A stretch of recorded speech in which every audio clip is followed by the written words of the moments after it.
Рун? Нет, малыш, в магазин с собачками нельзя.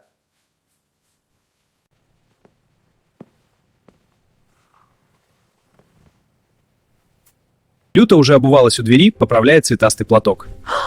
Кот Ферд одним прыжком оказался у нее на руках. А тебя кто приглашал? Кот важно муркнул, прижался к ее куртке.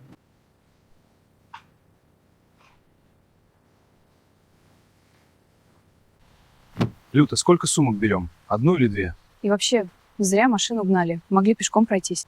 Люта, когда ты говоришь только за водой, это обычно заканчивается приключением. Да ладно тебе. Ну, может, посмотрим что-нибудь вкусненькое?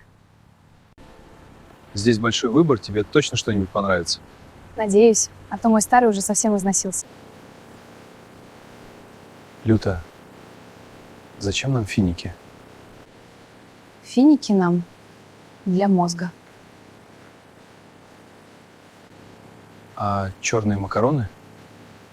Для атмосферы. Имбирь? Для чая. А манго? Он грустно лежит грустным. А это зачем? Что это? Не знаю, но рядом с черными макаронами они выглядят как будущее. Слушай, а эти магазины — это как маленький мир. Люди приходят за хлебом, воспоминания, ужины, праздники. Угу. А начиналось все с 2 бутылок воды. Люта, Что? А вода где? а воды нет.